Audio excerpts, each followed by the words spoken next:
Yeah, I just can't get with that, brother. Yeah, well, let's tell the folks we don't want to just completely just derail they thought process of who the Fourcast is. So we debating Kevin Hart backstage, and I'm like, no, let's take this on the air. We might let's show them what the real deal is. We don't just do movies; we really do movies. Oh yes. So we sitting there debating. I said, hey, I ain't really no Kevin Hart fan. I'm not a Kevin Hart Mayhem, fan. He agreed with me. No, tell him they ain't gonna hate you. Here what I'm gonna say. He's doing less annoying movies. Okay, see, less. Kevin Hart to say that. Kevin Hart's been in this like yell. I'm just gonna yell at people, and I'm gonna do my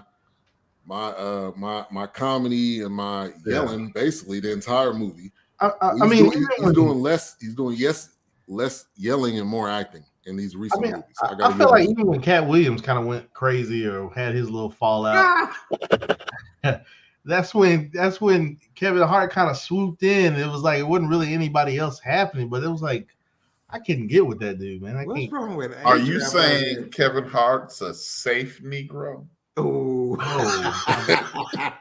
I'm saying he's a Nicolas Cage guy, and I ain't gonna knock his hustle. I can respect what he's doing, and if that's your game plan, that's great. Because he's I don't mean I gotta like you monetarily. He's doing what he's doing, but I ain't never been a fan, man. Yeah. When he was just Kevin Hart, comedian before he became Kevin Hart movie star, I was a fan, and then they oversaturated him.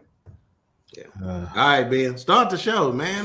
You got to be professional in here, man. Yeah, man. Come on, Ben. What's up, Chief Rocker? In the building. Giving a shout out to everybody. Hold on. A-Trap, Ben, Doc, Week. I'll take that. Wiki. No, you good. Look. He getting there. He close. Well, that's good. That's good. So welcome to the Fourcast, where we review movies, documentaries, and films like you've never seen before in a completely different way, 4 different perspectives, bringing it to you in a different way. Tonight, we will be reviewing King Richard, starring Will Smith, the film about Richard Williams and the Williams with S. Williams. And his wonderful daughters, Sierra, they kind of favor each other too, though. And Venus, just a little bit, and Richard Williams. Y'all people see it. A little bit. I'm gonna ask Big Illinois, did you used to get beat down like King Richard was getting beat down at that tennis? Hey, I'm taking a couple L's just like that. He was getting drugged. Taking it. He was taking it, and he taking it for his kids too. Yeah, that's a tough one. I was a baseball, football guy, and my coach, rest his soul, Jimmy Fields, put me on the Untouchables basketball team. So I played corner, so I played defense very well. So he put me out there to lock some people up, and I was about a 62% free throw shooter. They fouled me at the end of the game, and I trained both of them, and they beat the hell out of me. Wow! Oh wow! Richard Williams style. Yeah, but this film, man, I think definitely lived up to the hype. This is a Will Smith joint. Anything Will Smith touches, he's gonna bring something to it. He's not only gonna just do the role, he's gonna go above and beyond in whatever role he's in. So. This definitely lived up to it, and we were all looking forward to this one. This is one of those I think we all had on our list to check off. So definitely, Doc, I'll go to you. He definitely goes from the top. What you going to me for, man? To give my initial thoughts. Give me your initial thoughts. Yeah. Oh yeah, I was definitely looking forward to it. Let's just say that. I just the story in general, I have to respect somebody like that. See, I done been a daddy that's been a coach of their kids. Okay, and it's a whole different ball game when that's the case. You getting it from all sides. You getting it from wifey, which I was at the time, maybe why I'm not no more. You get it from the fans or the fellow parents on the team that got other kids. You get it from the opposing parents You know, they got an opinion about how you coaching, you know, and how you coaching your kids. And I know what my kids had in them. So I coached them a little different. So when he said I'm raising champions, that resonated with me. So again, I was looking forward to it. And let's just say I wasn't disappointed. Yeah, definitely. Just Joe, what's up, baby? Just Joe in the building. Thank you for tuning in. Raider Kev in the building. Thank you for tuning in.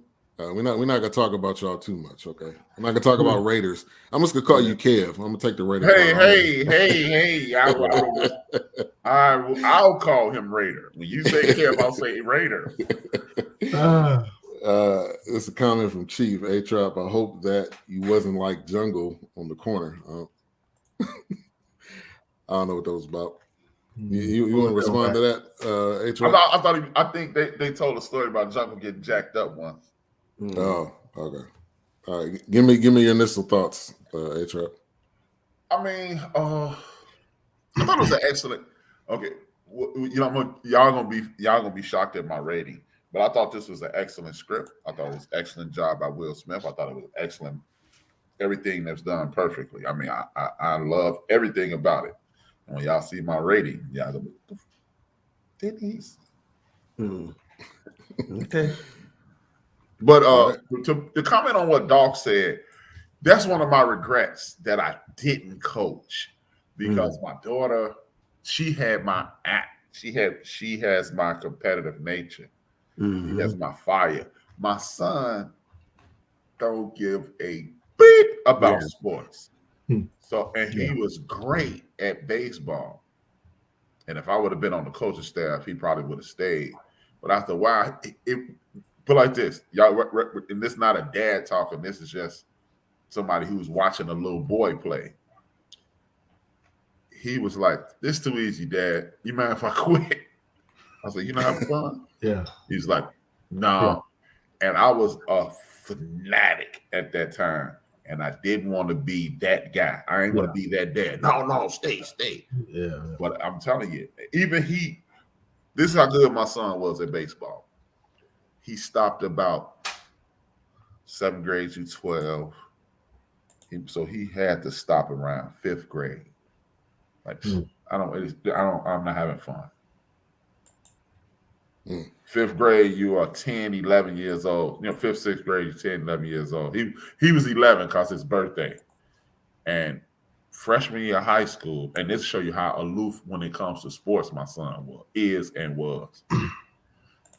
Freshman year of high school, he said, "Hey, Dad, I'm going to go out for the baseball team." Now I'm excited. I'm like, "Yeah, you're going to stink for a while, but yeah, you should be able to bring some of that stuff over." He goes out without touching the baseball, having a glove. He didn't have a glove anymore. We had to go get a glove. Go out there, makes the team. They was like, "Hey," they were excited. "Come back tomorrow." So like 2 weeks later, I said, "Yeah, how's baseball going?" "I don't know. They told me to come back." I said, "What did you say?" He said, yeah, they told me to come back. And I forgot. So I didn't make the team. I said, no, BJ. When they tell you to come back, you make it. Like, yeah. So my son, even to this day, we had this one moment. Remember when Theo told Calif, "I want to learn how to play football." And he went to practice in his dance. Yes. My son was a Chad Ochocinco fan, so he did that. I was like, I thought he was joking. I was like, "Come on, man. I know you saw the Cosby Show." He's like, "What are you talking about?" This is my dance.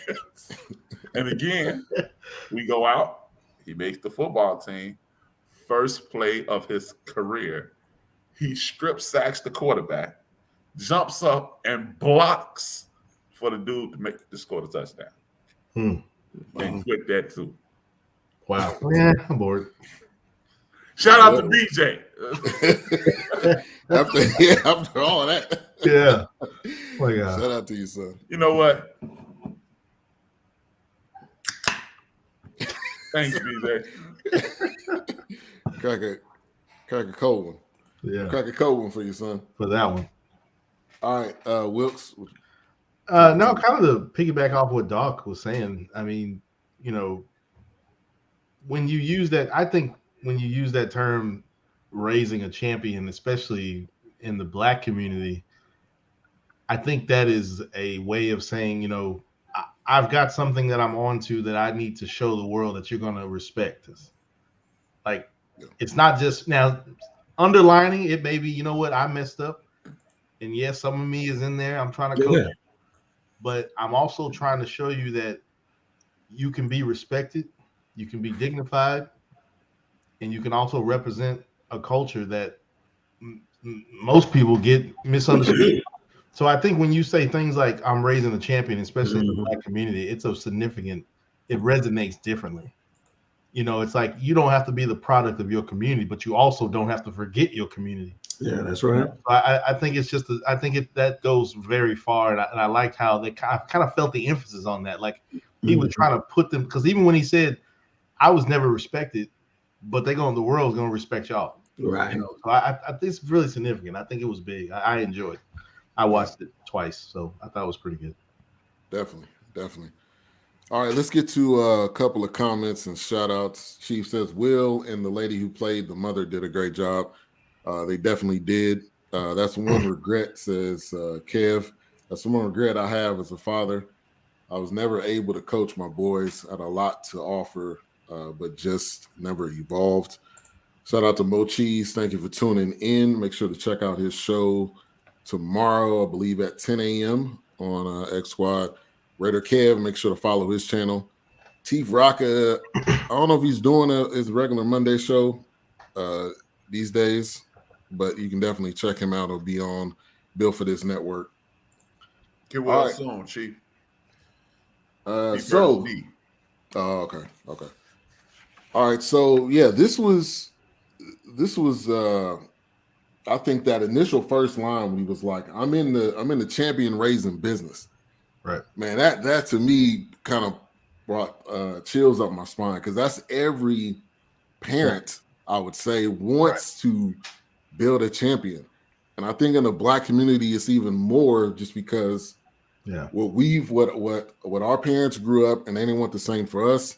Right. And then in reverse, we want better for our kids. So you're instilling in them those things that they can grow and learn, but that they can be champions. I mean, that's not a far-fetched term. Yeah.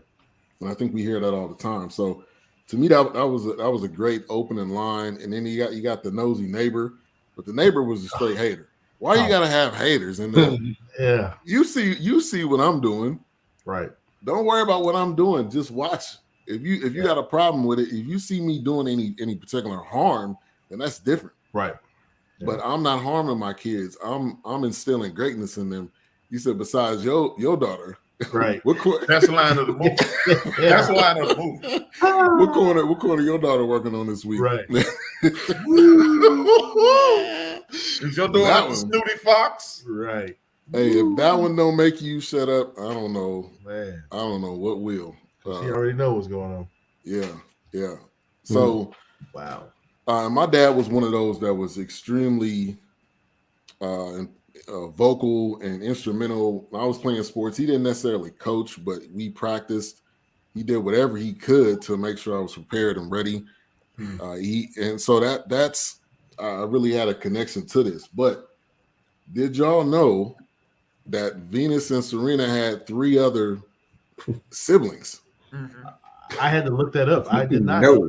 I didn't know that at all. Yeah, in this movie, I absorbed and watched this movie differently because I had my sisters and my sons and daughter-in-law around me while we were watching it. We watched it together. So not only did I get to, get my own reactions, I got their reactions, and everybody, it's like I almost had to rewind the movie a little bit because they was like, did y'all know they had 3 other sisters? And everybody's like, no, so now that was news to me. Yeah, I didn't know that. I know one of them, unfortunately, it got shot, but got killed.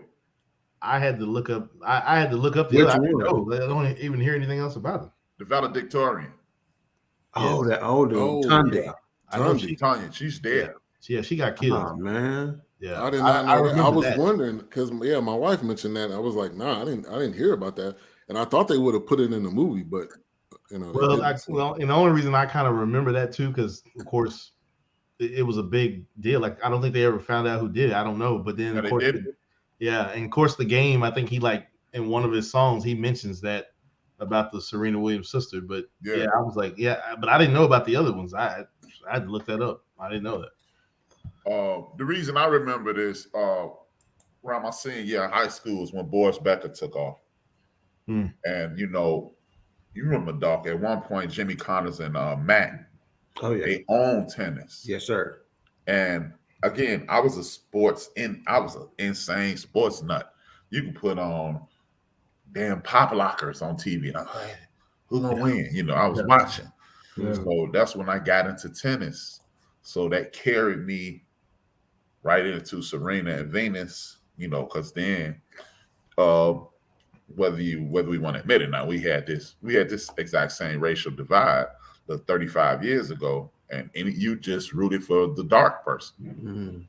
And Venus and Serena showed up because what was her name? Zena Garrison, and then Venus and Serena showed up, and their whole family used to just be sitting in the thing. Yeah, they ended up in the stands. So I remember that.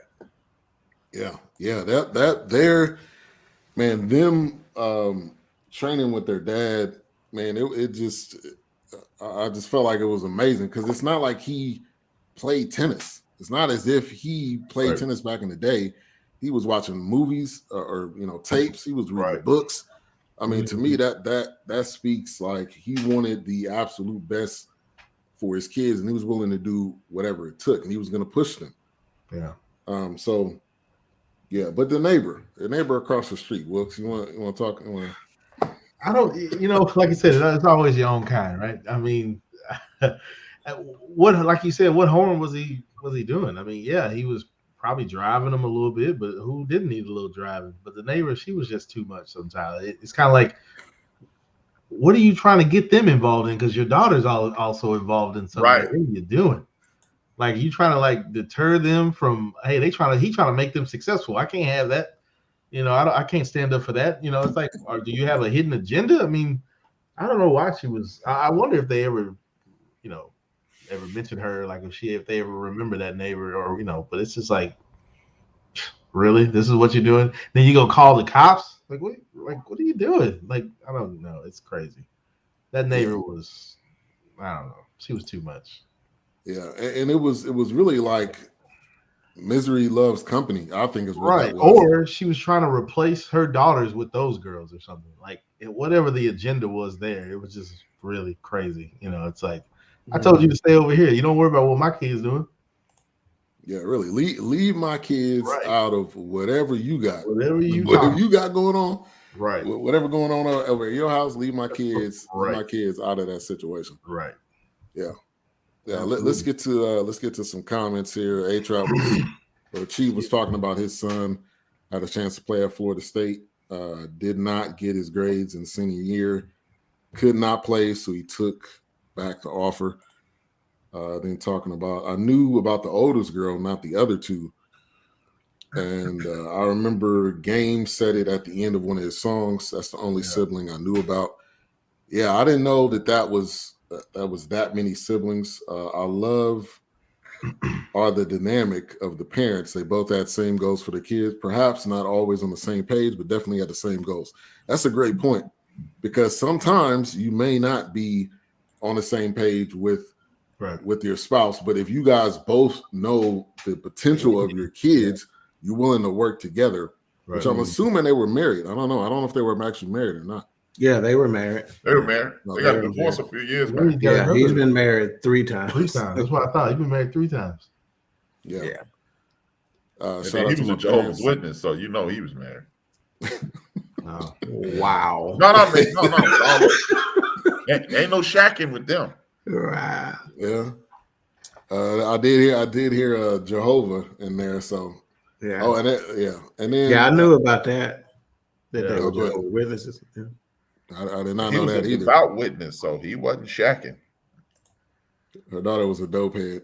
We don't know that part. We just know she was. That's right. We didn't know she was on the corner. We assumed she was doing something else while she was on the corner. Maybe she was selling drugs. She was just downright mean. Shout out to my parents. Thank you guys for tuning in. Spiteful. Reed, the dad, actually took some tennis lessons. The dad actually took some tennis lessons. I was like, what? Morehouse in the building. Yes, he did. I read that too. That he actually took tennis lessons early on. Okay. When because again, the story is told that he was watching TV, saw somebody win, a female win a tournament, got $40,000 for the tournament. He was like, shoot, I only made $52,000 the whole year. Yeah. And he started looking into tennis. Yeah. And the rest, as they say, is history. Yep. She was selling something on that corner. And it was dope, probably. Oh, it was. See what I did there? See, it was a play on. Nice. Rap music. She was selling rap music. She was selling mixtapes. Yeah. I bet. Yes, she was. All right. So the soundtrack. We always talk about the soundtrack. Man, they had country music on this. They had that old soul music. They had really some of everything. Now I went to go look up the soundtrack, but I don't think. Maybe they didn't have official one. It was more like a instrumental type soundtrack. So. Nah, I think a lot of times they do that when there's a lot of new music on the soundtrack, but when they're using old music to tell the story, they're not going to put it out in a quote unquote soundtrack. Yeah, because that's a little bit harder, probably to get approval. I'm assuming too, because you can't just not going to approve anything. So definitely get that. All right, so having a plan for your kids, throughout this entire film, there's one name that I kept thinking about, and I'm sure you guys probably thought about this name too. But Jackson? LeVar Ball. Oh. I mean, LeVar Ball, I don't know if he had a plan written out for them, but he specifically knew what his kids could do. A lot of people didn't agree. People were like, oh, you too much in their business. I mean, it was a lot of back and forth that was always going on with him. But all three of his sons are currently right now in the NBA. Well, LiAngelo's in the G League for the Hornets, but he's balling, so he may end up getting called up. So that's what I immediately thought of. Now, I did think Joe Jackson. You thought Joe Jackson? I did, because that's why Joe Jackson. Yeah, I felt that way too. As hard as he was trying to put it, like I said earlier, we push our kids, and yes, there may be some underlining, I see some of me in you, or I want to push off my ideas onto you, and maybe you can run with them. But I just felt like, at one point when I was watching King Richard, I felt like, there was a little, or maybe more, underlining of him saying, hey, I didn't run with this. My time didn't come with this. So my girls, I'm going to push them. I'm going to see a little bit of me in them, or maybe a lot. So that's the way I felt when I maybe people, Joe Jackson is not a good comp for people because of the negativity associated with what Joe Jackson did, because apparently there was some physical abuse that went along with that. And in this film, I didn't see any evidence, or they didn't present anything that said, Richard Williams abused those kids. In fact, I was actually impressed at the way they told the story, because he was positive more often than not. I didn't see him really getting on him. He was, he used positive reinforcement just as much as anything. Right. Yeah. For me, we were talking about this pre-show. There was some critics about the movie, which the only thing I could find out is people was like, well, it's about Venus and Serena, but the title of it is their dad. And I'm like, they must didn't watch the movie. Like, you can't, if you watch this movie, you understand that what he instilled in them actually was what made them great. I mean, yes, they had willpower of their own, but if he didn't push them to the point that he did, the way that he did it, then who knows at what point, where would they be? So, because I had heard, I don't know if y'all watched the little clips after the movie. They had like on HBO Max, they had like a 2-minute clip and a 3-minute clip. One of them was when Venus and Serena visited the set, a couple other things, right, with Will Smith talking about it. But there's no doubt that so at some point, my sisters or somebody brought up the fact that they had heard that he was living in Florida and his house had got foreclosed on or something like that. So that got me interested. And I actually looked up his celebrity net worth. Fortunately, that's not true, because if that was true, his celebrity net worth is not the 10 to 20 million that they said it is. I would have been extremely disappointed, because there is absolutely no doubt whatsoever. You hate him or love him. Right. And I'm talking about from the perspective of Venus and Serena. Love him or hate him, y'all wouldn't be who y'all were without y'all daddy. Period. Right. Oh, yeah, no, period. Yeah, exactly. Love him or hate him. And see, sometimes we can get our opinion skewed of folks based on what other people have to say about it. Right. Right? Like there were some other folks like that lady across the street that kept saying, y'all daddy ain't shit, y'all daddy this, y'all daddy that. And if you keep hearing that, faith comes by hearing. Right. Okay, so you keep hearing that, because you can even see what I thought they did well in the film too, is when she said that to those girls, the look on their face. Yeah. Like, okay, maybe this ain't normal. Is this, am I missing something? So I thought that was well done. But yeah, so my point is I hope they're not doing their daddy wrong. Let me just say that. Yeah, yeah. And Just Joe, giving you a shout out, A-Trap, that you compared LeVar Ball to Richard Williams. Yeah. When LeVar Ball hit the scene, I was like, and everybody was like, he crazy. I was like, he might be Richard Williams. Yeah. I said it years ago. Yeah. And in regards to getting whoopings, I'm kind of, God rest her soul, kind of mad at my mama for not whooping me enough. Oh, I got plenty. I got enough whoopings. I think I need about 4 more. I'll be rich right now. Right. My mama, in regards to whooping, was the dude on Kung Fu that snatched the rock out the man.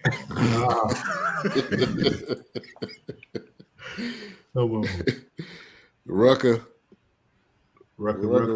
You got a new. Let me just say this: my mama better be glad it's a statute of limitations. Her braids like this right now. Right. Appreciate you, Rucker, for tuning in. I don't see the bangs, but I see you got the curls on the side, so you rocking it. Oh, yeah, she switched it up. Fresh out. They truly believed in what their father said. Yeah. They did. And I mean that's even when if your kids don't believe that they can do what they can do, but you say, no, you're gonna do this. Not only are you gonna do this, but you're gonna be the greatest. Yeah. And what he fast forwarding a little bit, but what he said to Serena at the end, which is exactly, if he said that was 100% true. She is the best. I wasn't there. But he said that when Venus was taken off publicly. Yeah. Yeah, I heard him say that too. That's right. Venus had won a couple tournaments, and she might even won Wimbledon at this point. He was like, and they was like, Venus could be the best. He's like, you ain't seen nothing yet. Right. Venus is great. Her sister is better. Right. Yeah. I mean, and of course they killed him for that too. Yeah. Of course. I mean, they tried, but obviously his kids prevailed, and they did exactly what he speaking into existence. Just like that coach. That's exactly where I was going to go with it. You shall have what you say. Right. Speak things that may be not as though they were. All that, man. Faith comes by hearing. Right. We pay too little attention to that. We hear it, and we see it on these Facebooks and this cute thing, and you're like, I got to remind myself of that. But folks don't do it enough, and they keep talking this nonsense about their own lives. That they don't know the reason why you're in the predicaments that you are is because you're careless with your tongue. Yeah, no, you're right. Absolutely. Yeah, that's why. Just like when they were in the training with that guy there, he was talking about who do you want to be like on the tours. He was like, I want them to play like me. That's right. I mean, that's big. That's big words. Yeah, that's big time confidence from what was she 14 at that time? 14. Yeah, man. Yeah. 14 or 15. She might have even been younger when they said that. Younger than that. But what Venus said that, so she was younger. Yeah. So I mean, it is it's amazing to see, and it's extremely impactful that if you're watching this and you have kids, it's got to impact you on how you're gonna be with your kids. So no doubt. So Richard Williams worked as a security guard and mom worked as a nurse. So he worked overnight. She worked during the day, and he trained the girls. So I don't know when he slept. I didn't see him sleep at all the entire film. Maybe he slept on the weekends because he probably during the day while they was at school, maybe, probably, you know. And then as soon as they got out of school, he was up ready to work out, and then went straight to work after that. What I would have to imagine, but he wasn't getting a whole bunch of sleep, because I was looking when he was going to work as a security guard and he putting out tennis magazines out on the table. I was like, okay, he's gonna get him some sleep now. He wasn't getting no sleep. He was reading up on who the best coaches were, you know, techniques, you know, et cetera, et cetera. Yeah. That's what I was thinking too. I was like, all right, you about to catch some Z's. But no. And one thing that we're not really focusing on, and I think is extremely important, they were academically excellent as well. That's right, man. He demanded it. Yeah. Oh, see, that's another thing too. That's a mistake that parents make sometimes, is that he made certain that they still had the ability to be kids.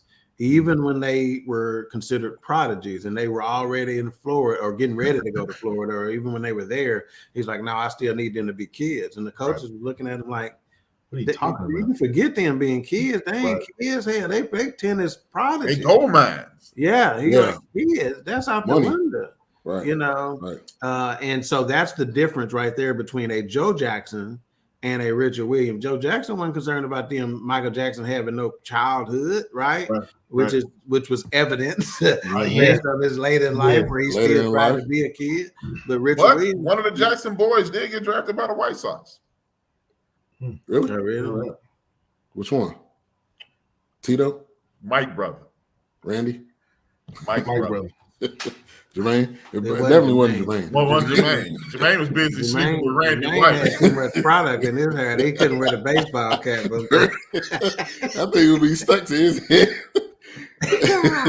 You out there looking like Lester. He'd been out now for you. Caught on fire. He got that Jadakiss the whole outfit. Hey, y'all ever seen Jadakiss without a hat on? Yeah. Jadakiss go out to the ball. Hurry up, bro. Hey man, it's time. It's time. So we talked about this last week when we did Colin, and I wanted to get you guys' thoughts on this. The guys started talking about, one of the guys they talked to when he started talking to different people in tennis, and he said, they were like, well, it's a technical game. It's more technique, and they're kind of raw. They started using those words, raw, and they may not really have the technique that we're looking for. And they're basically saying they're black, and this is not a black sport. That's basically what they were saying. Right. But that's the same. One of them even went so far to say maybe try basketball when he walked out. Yeah. So I wonder if you guys wanted to touch on that. We touched on that because remember we even brought up baseball and how for me playing coaching select baseball, number one, it was a real expensive sport, right? You know it was expensive for those kids to play select, which is why and that is the way. So there are certain sports, golf, baseball, tennis. Those are some expensive sports to learn the game, right? To learn the technique, to get access to the courts and coaches and equipment and stuff like that, which is why it tends to be a white game, because number one, when we're there, it's hard to afford that kind of stuff. But number two, the treatment we get when we do, if we do happen to be a family who can afford to pay whatever needs to be paid, we look at funny because not many of us do. And then they don't think we know the technical aspects of the game. I said it last week. They would be like Bush League. They literally said it. Okay, y'all, they ain't not going to play real baseball. And when we heard them coaches telling those other kids that we're going to show you we can out baseball you, we knew the game, right? So we're going to do it better than you. In fact, we were innovators of the game. And there's terminology that folks are saying now that my coach who had played for Grambling and he did some little minor league stuff. When I was giving some instruction, he goes, man, I ain't never heard nobody saying that. And I've been in the game for such and such and such. And he goes, and now I hear all the coaches talking about a secondary lead, because when my players get a lead off first base and I'm like, okay, get your secondary. Et cetera, et cetera. And we talked about that and coached around how important the secondary lead was. All of a sudden, everybody across the country started talking about that. He goes, man, nobody wasn't hollering that before you started hollering that, Coach T. Right. You know, so we were innovators in the game, and we could do it from a technical standpoint. But people automatically dismiss black folks because it ain't a lot of us in the sport or whatever. Yeah, absolutely. Yeah, and so that was impactful, because I think also that helped him to see, man, I gotta push harder, and then anybody else wanted to touch on that point before you?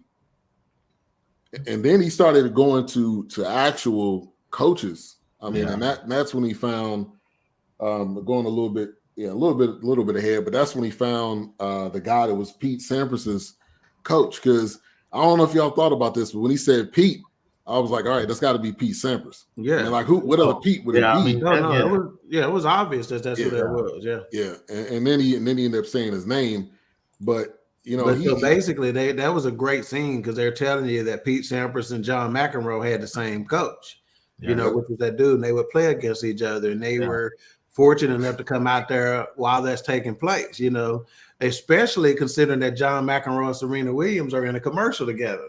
That little woman commercial and stuff like that, So I was thinking, I wonder if he remembers that, but John McEnroe was pissed off at practice even, Always. But that was his thing. That's what he did, Right. That was his thing, and it remained, like Pete Sampras had to sign off on them be able to get on the court to do what they could do. Yeah. And he was like, fine with me, shit, I don't care, because he, at the time, Pete Sampras wasn't nothing. Pete Sampras came on the heels of McEnroe and Jimmy Connors, when they were getting done, That's when they came in. Huh? He even had hair. Yeah, exactly.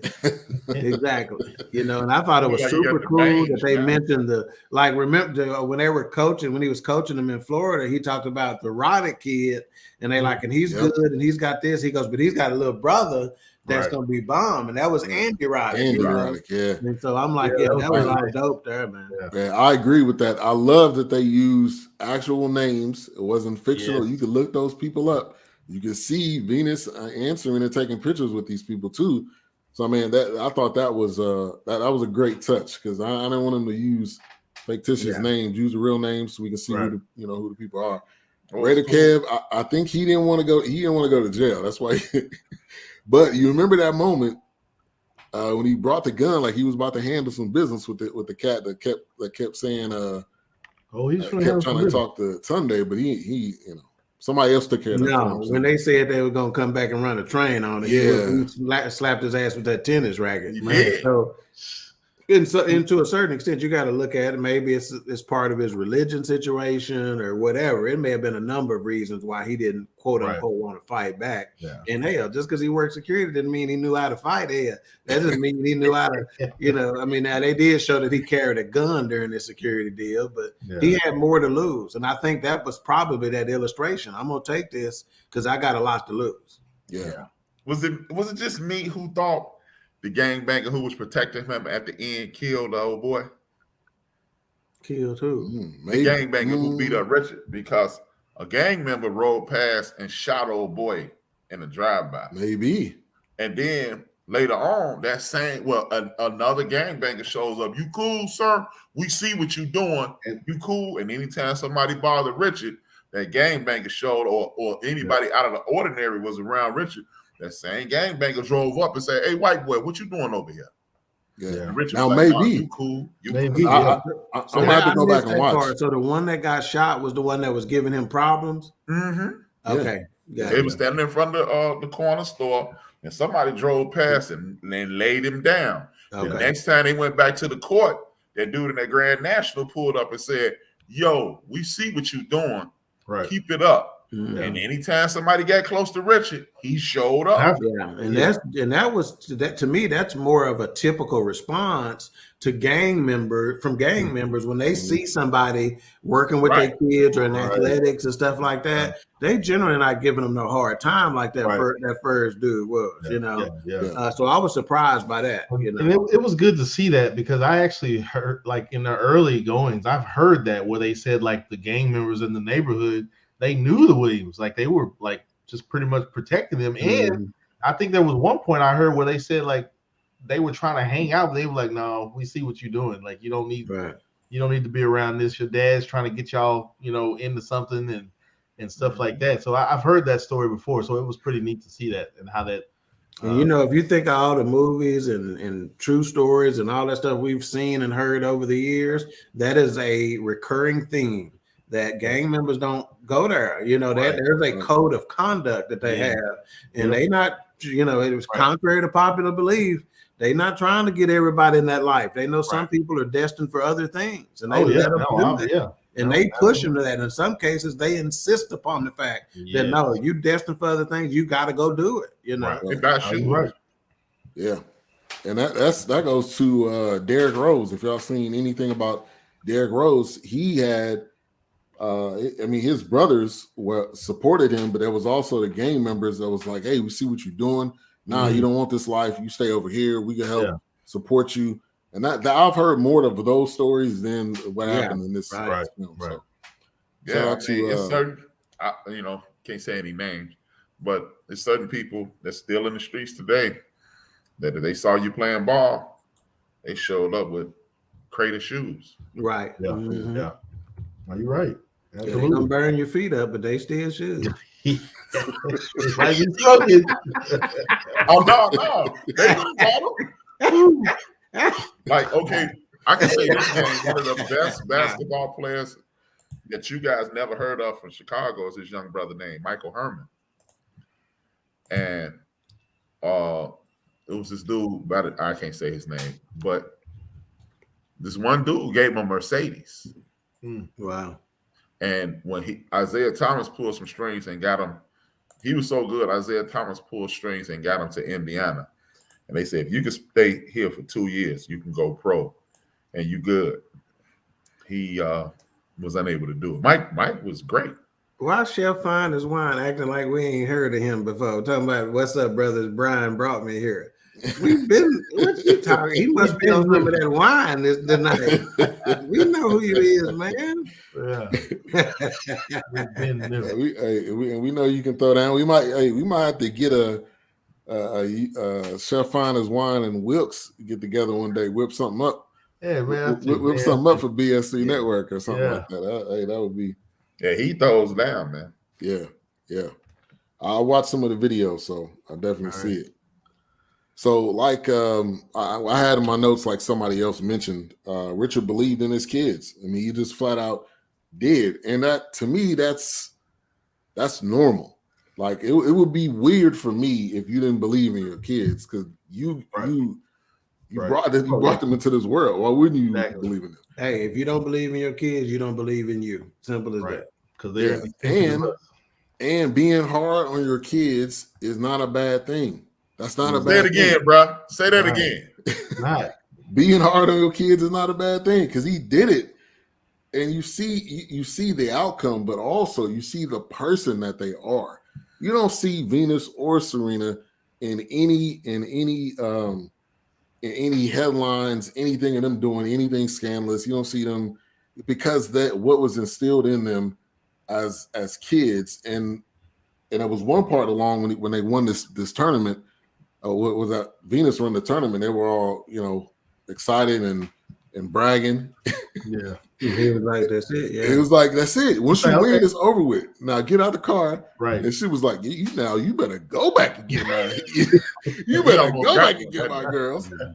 It was like, well, I'm trying to prove a point. She was like no. And he wanted humility. He's like, don't. Oh, she wasn't having that though. You left my girls that part. Oh. Now you do that again now, and I'm gonna go and get that gun from your security job. If he wouldn't have stopped that car, she'd have pulled out the Vaseline. Yeah, get it ready. Yeah, she was definitely not having that. No, but I think so. They got the coach, the Pete Sampras coach, but it was Venus only, because he would only take one. Yeah, right. And so, they were all excited that they got a coach, but it was only really Venus that got a coach. Mm-hmm. But that made me, I don't know about y'all, but that made me respect Serena even more, because she had to really learn. She had to learn from tapes and from watching. Because when I have to say, when I saw this, I didn't, because when I first saw the Williams sister, of course, I'm thinking, oh, who are these girls? And got the beads on the braid, and I don't know anything about the backstory, obviously. But when I'm watching this, I didn't realize that. I guess they look maybe I'm wrong, but I felt like this was leaning more toward Venus. I guess they were trying to they were putting Venus out front over Serena. That's what I felt like. This is more of like a grooming, but Serena is actually the one that's going to be a little bit more obviously more dominant. But I just felt like that was a moment where it was just like, okay, I guess they're pushing Venus more. So we'll use what I can get in. If I got a foot in the door, then we're going to run with it. But that's what I was kind of feeling like when I watched it. Yeah. I think they kind of shaded Venus in this story. Because what you mean? You mean Venus? Yeah, Venus had the coach. But let's not forget, in the midst of the movie, she said, don't worry about it. I'm going to come home and teach you everything they teach me. Right. Yeah. So she needs some credit too, because if you're going to give these coaches this credit, y'all taught me, but I taught her. She had no doubt.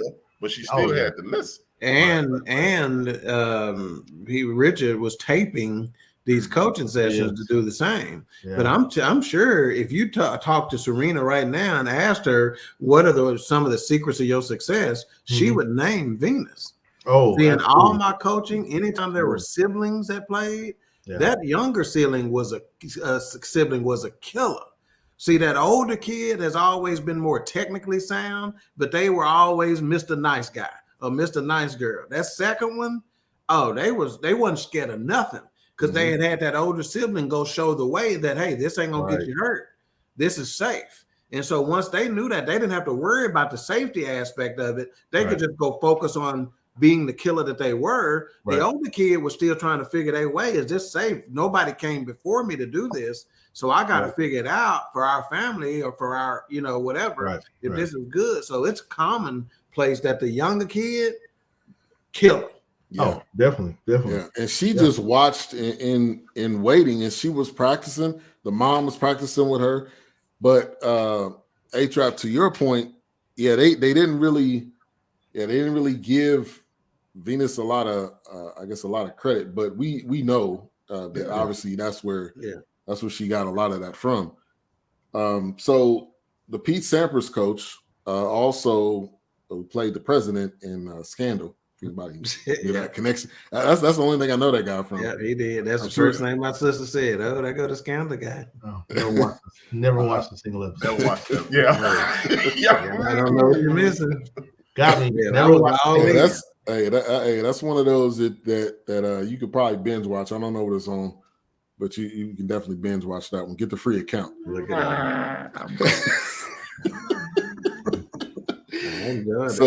So Venus started playing juniors, like we talked about. Serena watched the tape, and she was dominating. Like you could see clearly that she was just better than whoever she was facing, and that was because she was trained hard. And Richard Williams, again, during the time they're practicing, like, open up your stance. And the coach is like, if you know more than I know, Richard, then why don't you do it? And they're going back and forth, but I respect that, because you know what the resources. I don't have the resources. Right. You know what your kids are capable of, and you were the one that got them to this point. And he didn't get that open stance concept out of thin air. Right, exactly. I assure you he did not. Right. Yeah, exactly. There were other tennis greats that played from an open stance. It just was not popular. It's like that. Right. It's like certain throwing motions is not popular, and a lot of people think that because it's not, what's commonplace, that it's not effective, and that's not the case. Yeah. Absolutely. So that just goes to the work that he put in. You just seeing what your kids can do and what they're capable of. See, that's a reason why some of these predominantly white sports is, if you get some African Americans in it that has some natural athleticism, if you put that skill with that natural athleticism, they gonna dominate.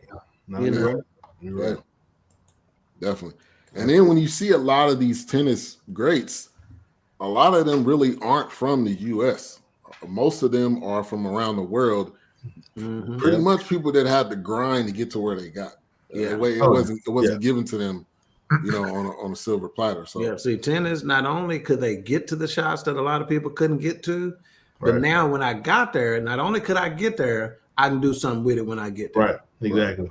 See, it's a lot of people that if I could get there, I could return that shot, but they couldn't get there. Right. The Williams could get there and return it, and with some power. Right. They were doing some power. I mean, these ladies, man, these what they didn't show here, but they were serving at speeds that some dudes that don't serve at. Right. Exactly. In the game. Oh my gosh. I can't tell you how many I've watched with Serena or Venus that how many aces they got in just a set and a match. Oh my goodness. That ball is screaming. Yeah. So Venus winning trophies. We talked about the point when the dad was like, "Y'all got to be humble." And then he had him watch. Was it Snow White or Cinderella? It was. He had him watch Cinderella when they got home. And Cinderella. And it was like, "So what y'all learn from this?" And they didn't get the right answer. He was like, "All right, we gonna watch it again." We're gonna watch it again. It was like, Richard, now they gotta get ready to go to school. Now I know, but they need to learn this lesson. Will knock that. And during their visit, their visit to the site, to the shooting site, they told him, I think it was Serena that told him to say, "Hey, you got the accent down for my daddy too." They like, you did a good job with that. So they signed off on that. Well, they had to sign off on the whole project before they put their name on it. Yeah. Right. Oh, definitely. Yeah. Let's talk about Will for a minute. When he goes into a character, you think it's that person. Not everybody has that. Ali. I'm telling you right now, some people don't like that movie, but I forgot that it was Will Smith playing that role. I'm serious. Yeah. And in this movie, you forgot it was Will Smith. I know because shocker. Because I know when I'm watching, you think like the actual Richard. I'm like, wow, man. But then it's like, oh wait a minute, that's Will Smith. A lot of peoples don't like that. A lot of peoples. And he had them bike shorts on. Y'all remember them shorts at the gym too. Wow. The gym. Yeah, my mama was watching in the background, and she said something about the shorts before the lady across the street did. With them socks, with them long the bike scoopers. Yeah. He said my feet was hurting. Got a little busted. Hold on. Shout out to Mika. Forget that we got to put respect on Will's name. Hey, what the respect always deserves to be on. Her name is Entanglement. Hey man, I think Jada Pinkett is getting a bad deal. I'm not a fan at all, but I think she's getting a bad deal. No, she ain't, man. No.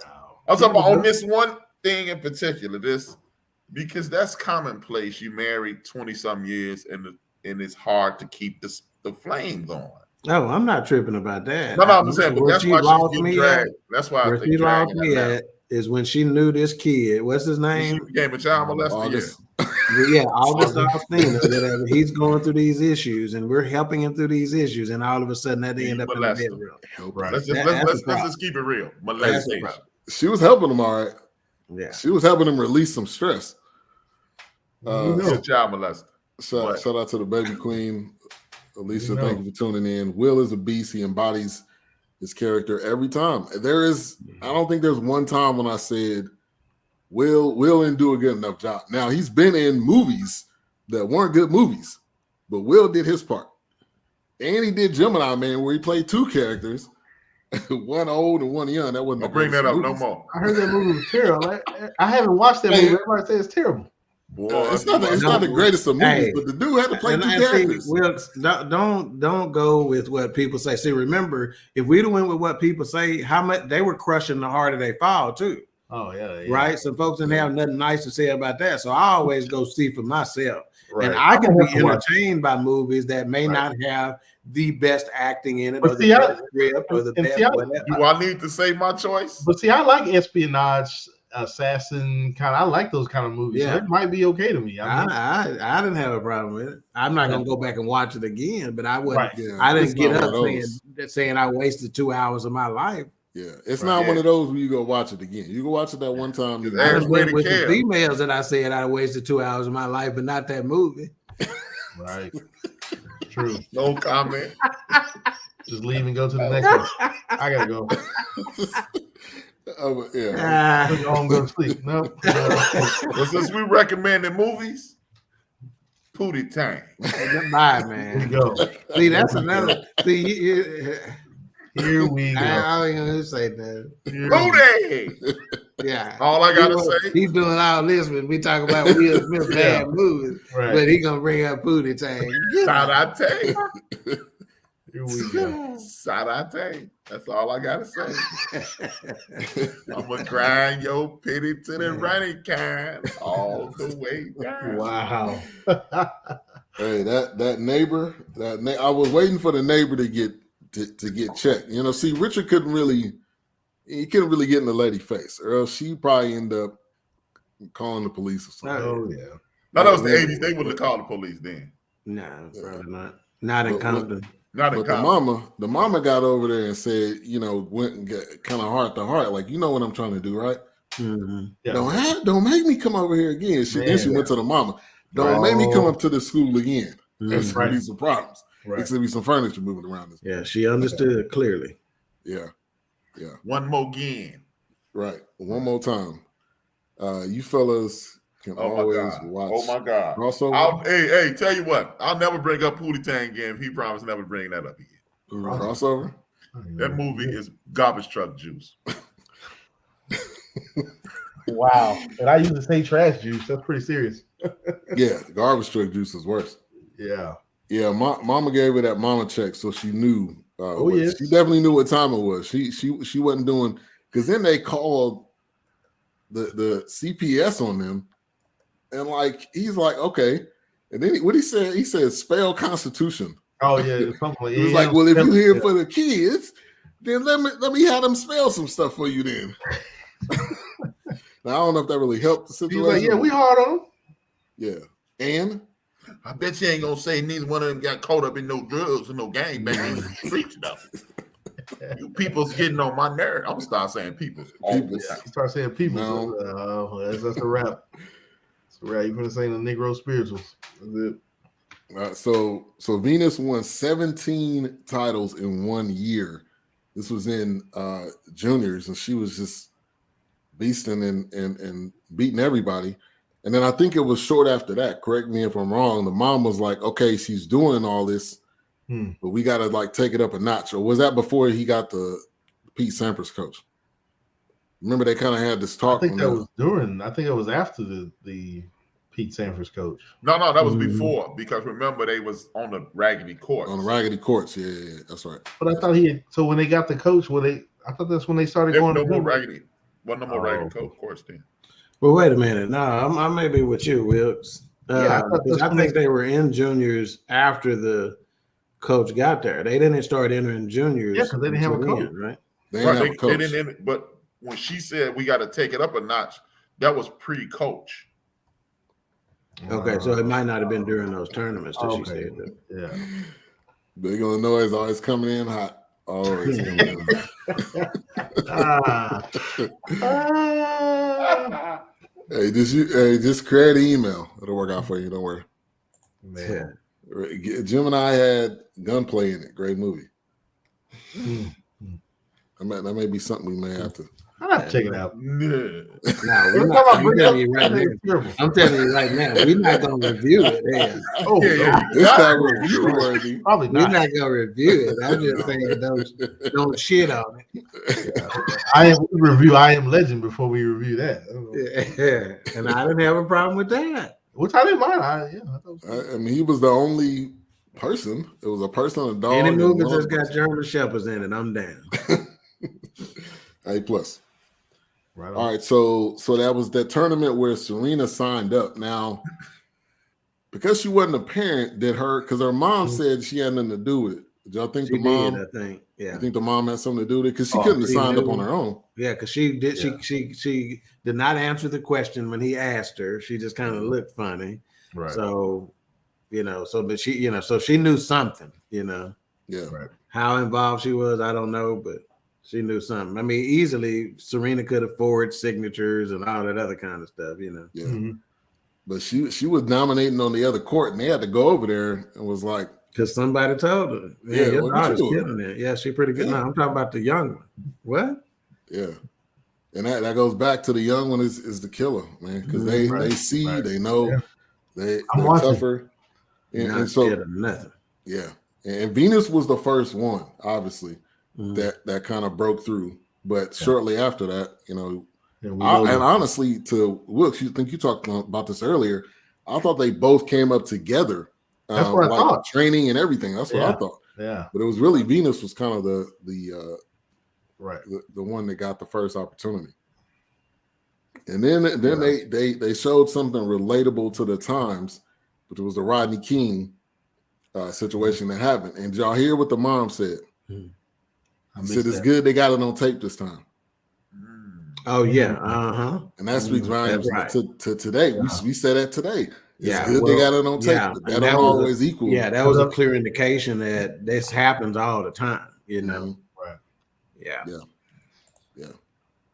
He said, "I didn't know there was two. There were two of them during that tournament. One of the white dudes said to Richard, "I didn't know it was two of them." Yeah, he was like, "You should have told us." Yeah, he was like, "Well, I didn't know she was playing." He didn't say anything, but that was greatness right there. So he ends up kind of saying, "I'm gonna pull him out of juniors. I want them to be kids." Yeah. Now I don't know if there was something that happened that kind of that triggered him into doing that, or was it just that parental guidance? They dominating, and they're not getting much more out of this now. That's right. Yeah, I think it's. I need to let them be kids.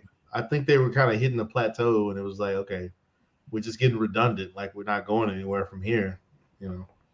And then he always emphasized fun. That's right. Like, have fun. Yep. Yeah. He didn't say win. Go out there and win. He said go out there and have fun. Mm-hmm. Right. Yeah. Oh, that's when they hate you the most, because now it's a breeze. You just having fun. You think I'm taking this serious? Mm-hmm. Right. Exactly. This ain't nothing. I'm having fun, and I know I'm good. Right. What you got to say about it? That's why my son didn't like me as a coach, because I didn't say go have fun. Hell, I said go kick their ass. I don't care if you had fun or not. Did we win? Absolutely. That tennis player that's a good point. Scared him too. Capriati. That was during that time. Yeah. And then that's when he started with Rick Mackey in Rick Florida. Macy. Thought it was Mackey, but Macy.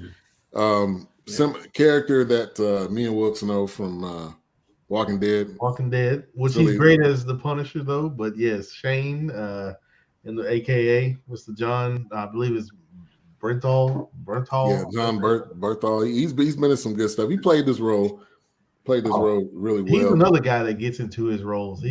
Even though I still see Shane from The Walking Dead. I know. The way it's gonna be hard for me to get rid of that. But he did a good job in this role. Came to Compton to work out with them. Yeah. And that's rode in that Volkswagen. Yeah. Right. You can tell him different times. Richard told him, "Don't worry about that seatbelt." Yeah. Right. He was like, "I'm gonna put the seatbelt on." He was like, "Nah, don't worry about that. Don't worry about that. Seatbelt, Smeatbelt. Don't worry about that. We just riding to the park." My dad would have watched this just for the Volkswagen bus. He's had like and Richard had to have been tall, because every time he got in there, he was like, you see, my auntie on my daddy's side had one. Yeah. We used to get picked up in school every day. Yeah. But when he got to see them, it was like, okay, this is they're serious. So he hands over the contract, and they're like, okay, and here's our contract. Like, I appreciated that. Like, you can't if you doing something for your kids and your family, you got to have standards too. You can't just go by what somebody else is giving you as a standard. You set your own standard. Right. And it was like, all right, we want the Winnebago. We want a house. We want you to take care of the kids. I mean, we want the Winnebago. Well, we got to get that, don't we? I want Winnebago. Yeah, and he didn't tell them. Which was a smart move by Richard. He didn't tell them, or didn't tell Rick, that they weren't doing juniors anymore. Right? Yeah. So he didn't actually find that out until they got there, And it was like, whoa, hold up. Like this was the part of the deal. It was like, hey, we already here. Like if I would have told you, then the deal wouldn't have happened. It would have been off. It would have been off. Right. He said it after Jennifer Capriati's story came out about drug use. Okay. And she was number one, I think, at that point. No, she was still coming up. One. She was just always. She was good. She was a name. She wasn't. She wasn't a scrub. Yeah. So good at getting high. Because I got win a tennis match. I got out. I was supposed to win Wimbledon, but then I got out. Wow. Yeah, right. She's killing that. Wow. Hey, on the real note, hopefully you're doing all right, Jennifer. You're not selling no drugs in the corner. She cool now. You got any of that good shit left? But look, you know what kind of annoyed me about that? ESPN said they found her with some marijuana and everybody else had the crack. Right. But y'all were in the same room. Right. They were in the same room, but she was the one that happened to have the. Oh, okay. Yeah. Well, Odell Beckham a couple years ago when they had the album with the cocaine on it, he had that. Right. Wow. Yeah. Of course. That's why I said break that key down. Yeah. Hey, corny police. I'm just saying. Look out for this orange colored mustache. It's gonna have fuse on it soon.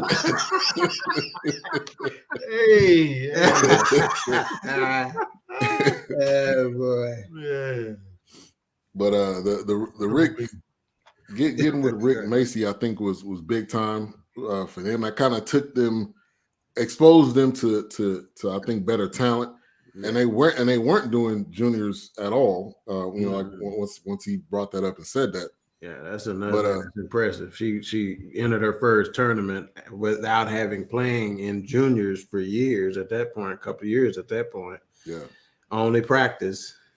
Yeah, and still was dominant. And that was funny though. Yeah, that's Kobe Bryant's philosophy. Tracy McGrady said when him and Kobe they came in the league pretty much together. And Kobe told him, man, stop playing all the pickup games and stop playing all that one-on-one. He said, do drills. So then when you get in, he said, you got game. So just practice your drills. And then when you play, you'll just apply what you practice. God rest his soul. Yeah, definitely. R.I.P. Kobe. And just agreeing that he handed him contract back. Like, hey, this is what you require of us. But this is what we require of you, and he agreed to it for both of them. Or we walk. Yeah. Oh, and then he said, "Well, we got this other guy." I forgot what the other guy's name was. We got this other guy. What you think about him? Right. And then he was like, "Well, what if we decide to go with him?" And he was like, "Nah, we going with you. We just want to see what you was gonna say." Yeah. my favorite Richard Williams line, and he was like, Venus is this. So why are you not doing that? He was like, well, she also speaks 4 languages. Yeah, how many you speak? He's like, and you struggling with just That's right. Man, this LeVar Ball, man. LeVar Ball. That was LeVar Ball. He would go on the show, he would clown, he would say, hey, my 3 sons, they're gonna be in the league. And one of them gonna be on the Lakers. I didn't believe that because I was like, there's no way they could pick Lonzo that high. And they picked Lonzo that high. And he took him out of school. I mean, this was almost like he had to have read a Richard Williams book or something because he took him out of high school and they went to Lithuania. Then they ended up coming back. Like, he almost took the page out of the book. But that kid out of Texas, he left school early. He went over to China and got that $20 million deal. They was like, you coming to the NBA? He was like, for what? Wow. He's still over there. He was the number 1 ball player in the nation. Who are you talking about? It was a kid out of Texas about 3 years ago. He went over to China. They gave him $20 million, gave him like a $40 million gym shoe deal. And then when it was time for him to go to the league, he was like, what league? I'm playing. I'm playing in the league right now. Right. Don't worry. That's why they don't talk about him, because that's what I used to say when I did sports shows. I used to always say, you need to start asking these kids, do you want to be a professional athlete, or do you want to play in the NBA? Right. Yeah. Right. Also, I love the fact when he was accused of abusing his kids, he referred back to these white families abusing their kids in the tennis world. Oh yeah. And there was no abuse. There was parenting. There was parenting. Yeah, it's tough love. It's not always soft. It's hard sometimes, because that's what the real world is. Right. The real world ain't hugs and bunnies and stuffed animals and stuff. Right. Exactly. All right, so she gets to the Bank of the West tournament. Venus was competing, and that where she really showed what she had against the top competition, because this was in Oakland. I don't remember what the girl's name that she ended up facing. Arantxa Sanchez Vicaria. That was her name. No, I didn't look her name up because I was pissed because the way she. I mean, hey, that's a tactic. It's legal that they use. Go to the back. Like, really, you gonna go to the back? My mama swears she was in the bathroom doing cocaine. When she saw that, she was like, maybe because she came out all like, she's like, I know she in there doing drugs. Is that same other girl? She thought that was Capriati. It was like, that ain't her, mama. But I bet she in that room doing drugs. It don't take that long. I mean, you just said her name. And then she came out jumping up and down and stuff. And my mom was like, look at her. Look at you. Look at yourself. You can't tell my mama that ain't what she did. Look at you. Look at yourself. Hey, I'm signing up with your mom. Look at yourself with that pat on you. Because the reason what makes me agree with your mother is, okay, you can stall people out. I get it. You put people on ice, you let her cool down, and then you use your experience against her. But let's not forget, when Richard was standing there, she went down to her shoe. That's right. Looked back. That's right. Then went into the bathroom. That's right. You're not doing something wrong. You just go in the bathroom. Yeah, my mama said, come out of there skipping and shit. I'm with your mom on that one. Yeah. I swear, I promise you, I was like, PD? Yeah, that's what I thought. I thought she went in there and got the fish took something or got a shot or something. That's what I was thinking. But hey, you never know, because she was in there and Richard was like, all right, 8 minutes, 9 minutes. Right. Yeah. I mean, I think what it was. She was letting it kick in. 10, 15 minutes she was back there. Gotta hit that shit right.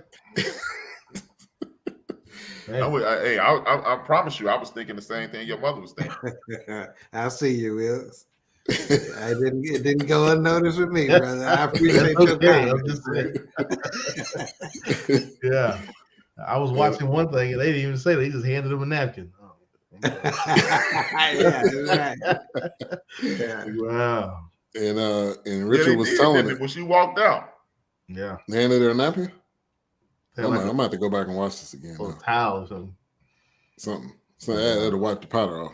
Yeah. Right. Yeah. Residue. Yeah. But when she came back out there and she took advantage of the, I'm not gonna say unexperienced, I just think she was young and she hadn't played. She hadn't played in a while, to be honest. So it was inexperience at that level for sure. Yeah. But I think, and maybe it was because think about it, man. You never heard about Arantxa Sanchez Vicario ever again. I was like, who is this? I was gonna look her up. She was well. I knew her, but I'm a tennis fan, so I watch every opportunity I could. So yeah, I was familiar with who she was.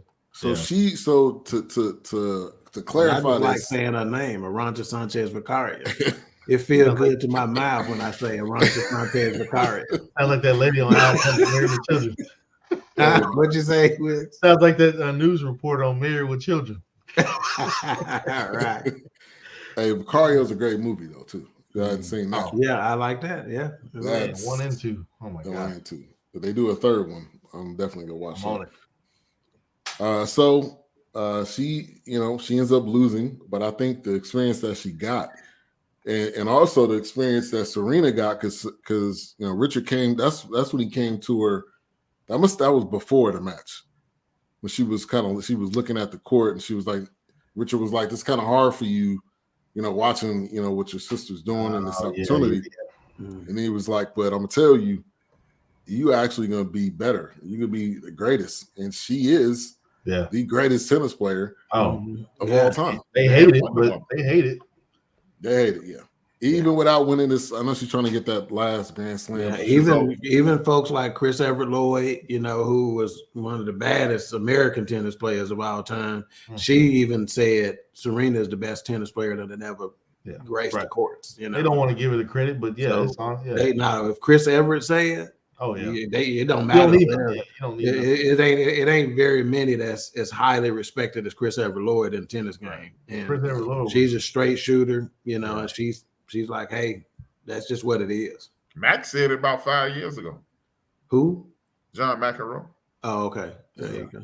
Well, some are even saying greatest tennis player, period. And they saying that's what Max said. He's saying take the female and male out of it. That's what I'm saying. Right.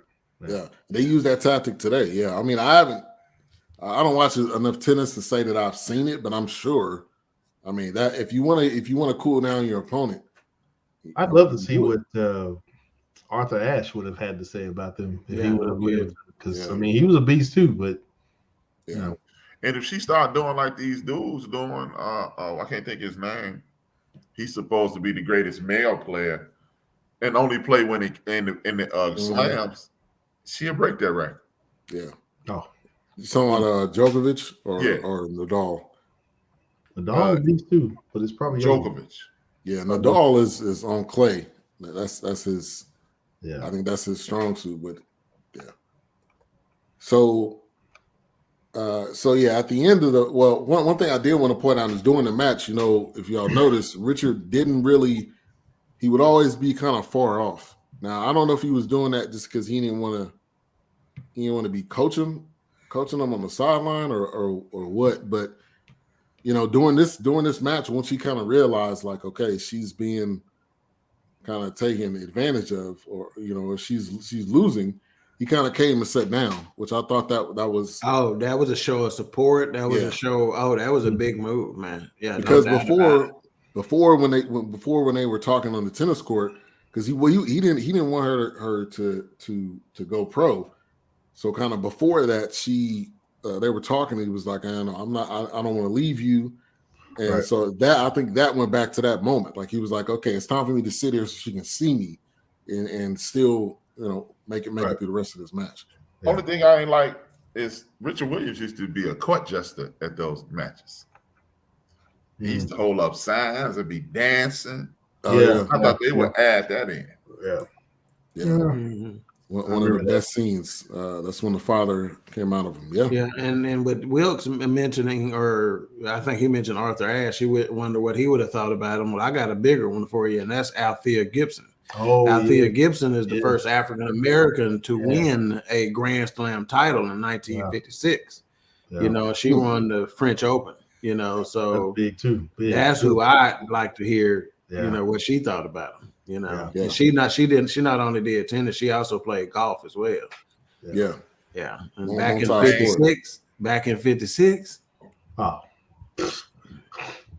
Yeah. You got to think of the stuff she went through just to get to the court. Yeah. Not even trying to mention her name. Yeah. You got to give her due. And then the Nike guy, that was an important scene too. They probably hired him back to fire him again. The Nike guy comes and like, okay, this is what he said. It was $2 million, right? It was $2 million, and the deal is only on the table for tonight. And so obviously they didn't agree with it. They wanted to, let me show what I got. Yeah, the coach wanted it. He thought it was the deal. Oh yeah. And I thought they said $3 million was the first one, but he wanted to go with it. And they was like, man, why he's so interested in going with it? My sisters and stuff watching. I said, shit, because he wanted 15% out of it. Yeah, he got 15%. That's $150,000 if they signed that deal for him. Yeah, for free. Yeah, he looking out. He looking out for what he's gonna get. And so they went to that match. Go back. She went into that match, and she won the first one, right? And then it was the match she was going into was against Sicario, right before the Nike deal, and then when they came back, that's when they realized how much. No, hold on. Oh, it was two matches. Right? She beat the young girl, and then they came to the house with the Nike deal, and then after that, she lost to Lucario, and he came back with a higher deal, and they was like, no. Yeah, and then she ended up signing with Reebok. Yeah. She didn't sign until after the Roncha Sanchez Vicario match. Yeah, like a year. They wanted to sell. They increased the offer after she won the first match, and he was like, "Well, no, we still gonna hold off." And Macy was like, "Well, what if she loses?" And Richard Williams was like, "But what if she wins?" What if she win? And even the dude with the funny pants is like, if she win this, it's the greatest upset ever. Mm-hmm. Biggest upset of all time in sports is the way he said it. Now she's with Nike, right? Yeah, she's with Nike now. She's been there for a minute. Yeah, she went with Reebok, and everybody had them jumpsuits. Y'all remember them Reebok? It was going to disqualify for that one. Oh no, we can't win that. No. But I think the impact that she made on the game, which was another line that Richard said, like, every black girl is going to be looking at you, like you're the first that's going to be taking it to this level, and I was kind of Venus convincing Richard that, hey, I'm ready. I want to do this so they can see what I'm doing. And the minute she walked out of that door, her head was down. Immediately she walked out that door, it was like it was over. Yeah. Well, we got to see the greatest inspirations in two predominantly white sports at the same time and take it for granted. That's Tiger Woods and his impact on golf, and then what the Williams sisters were doing and their impact on on tennis at the same time. We get to see this in our lifetime. We saw every. He said the black girls were happy, and I'm quite sure the Calipalasian boys were happy too. Yeah. Wow, combination is what you're trying to say, man. Wow. Y'all don't think so? Y'all don't think they were proud? Yeah, all three of them. Woods, like Nas said, now both of his parents matter. Yeah. Whoops. So that part with them walking out, I thought was it right there. That was a perfect spot to end it. You knew the rest. That was hard to fight back tears right there, man. Yeah. You knew the rest. Yeah. And even Serena was in there signing autographs too. Yeah. Right. Yeah. But they still got them papers. Yeah. And that was the game with the beads. So I'm assuming that's when that kind of trend started with them, and that was their look for a while, for a long time. Yeah, for a long time. I think until that one match that they all came out on the court, and when they roasted them for that. Oh, yeah, I don't remember that. I don't remember that. Yeah, there was a game where the beads came out during the match, all over the tennis court, and it delayed the match. They were falling down. I remember some of that. Me too. I was like. Yeah. Nah, if my sisters and mama wasn't there, I'd have cried. But I had to fight it with the lump in your throat because since I had some people here, I had to play like I was unbothered there. Yeah. I'm good. Man, you all right over there? I'm good. Did y'all turn the L? My eyes about to start sweating. Yeah. Mama, I love you. The only reason Mika didn't crowd away because she had so much wine by the end. Oh, she was good. She was good. Yeah. Yeah. She was good right at that point. Yeah, she was good. Every time Mika leave my house, I gotta restock my wine fridge for some reason. Man, she on it with the straw. Yeah. So gotta give me some more shine. I mean, you gotta come back here, huh? It says she's that wine. That wine. All right, let's get to final thoughts. King Richard. We'll go to Wilkes first. You know, I'm gonna say this. You wasn't embarrassed when you was drinking the shit out of my wine.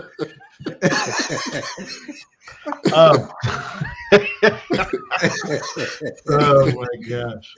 Yes. So I have to honestly say I'm gonna go off the rails here with my final thoughts of this movie. And I'm gonna actually say, when I met Ben, he was inspiring to do this sports thing in his podcast. So I feel like BS3 is his baby. I feel like this is his King Richard. So I feel like it is a real. So when I watched this, I was thinking about Ben the entire time, and of course the people he kind of brought with him. So I kind of feel like this is kind of where Ben wants to go with it. I think he wants to put it out there, and maybe Ari will run with it and become a legacy with it. I don't know, but I really felt like this was a kind of a Ben thing where he's really. I mean, I watched him at work.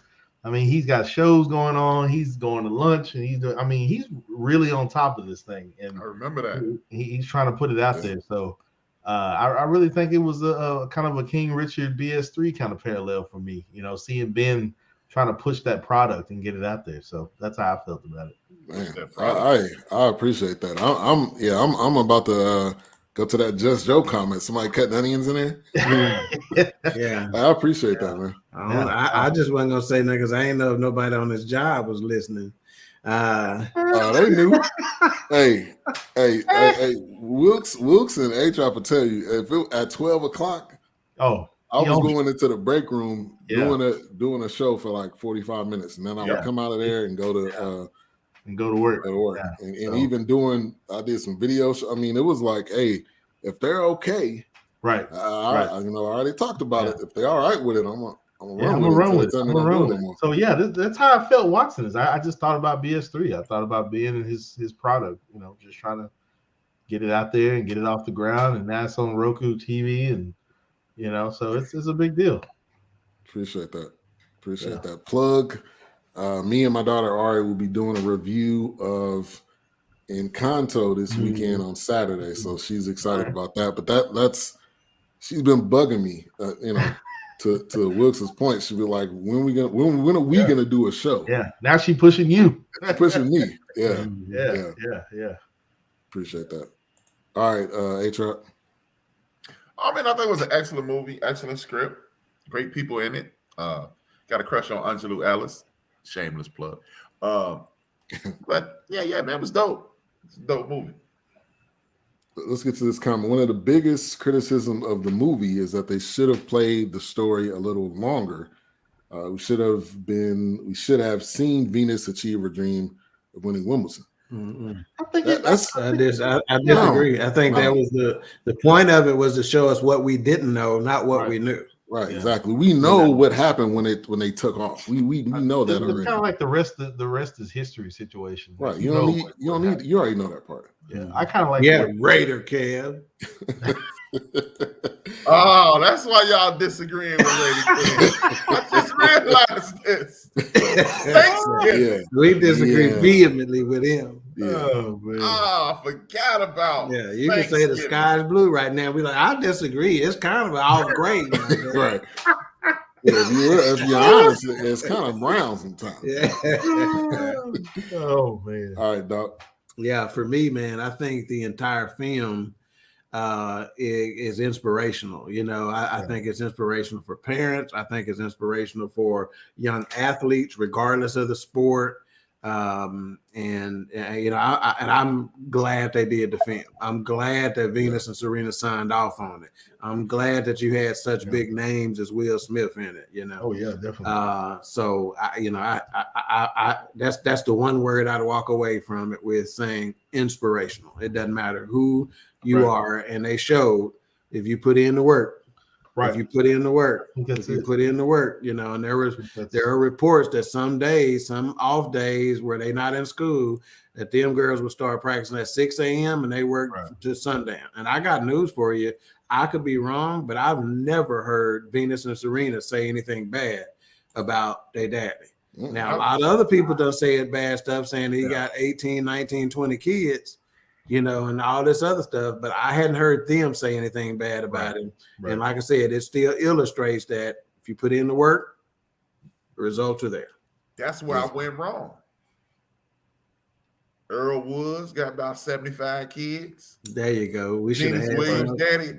I knew I kept it real tight. If I'd had at least 13 Earl Woods kids, I'd be doing that right now. And Winnebagos. You got to have a lot of kids in Winnebagos because Earl Woods had a Winnebago on the practice. On the practice team. So Tiger was working on his slice while Earl was working on his slice.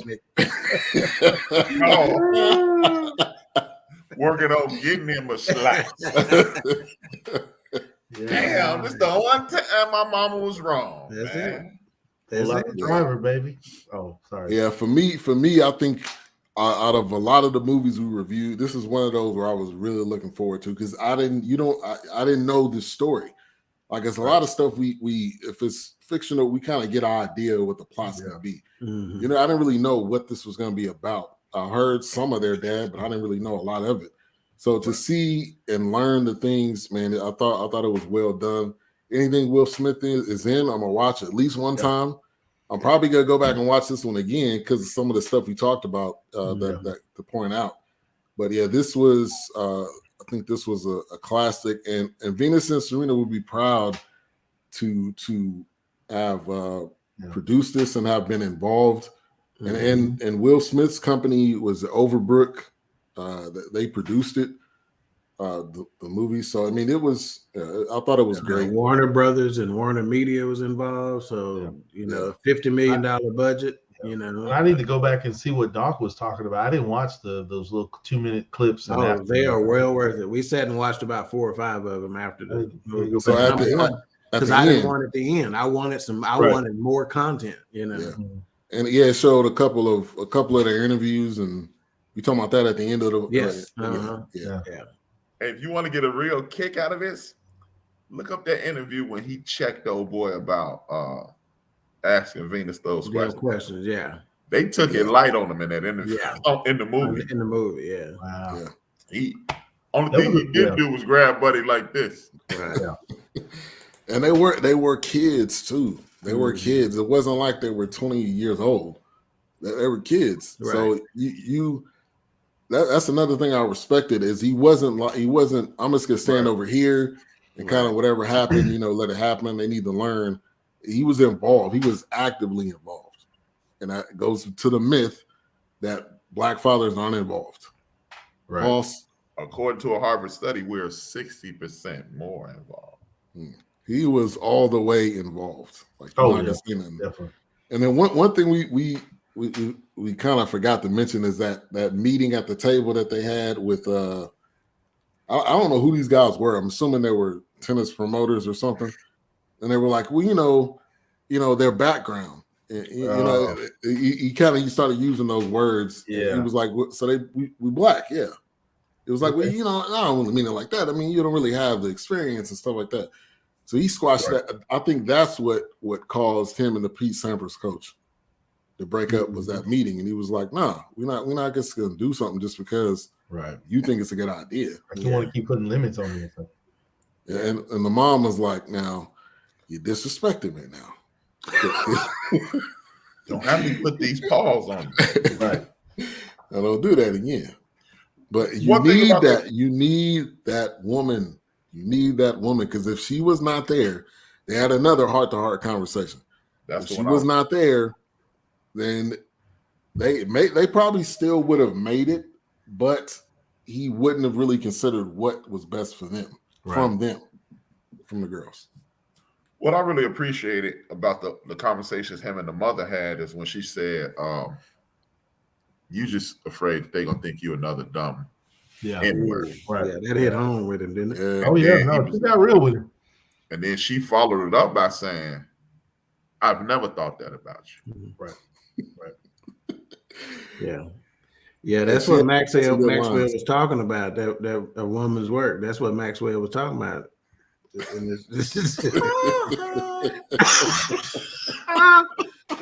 A-Trap got that falsetto, boy. Hit him with it again, A-Trap. Boy, that'd be the last time I ever do that. Boy, that was luck. You hear me singing, it's a radio. All right, let's get to the rating. 1 to 5 mics, 5 being the best, 1 being the worst. One would make be sure y'all give us your rating. If juice. you've seen it in the chat room, make sure you let us know. Yes. Do that.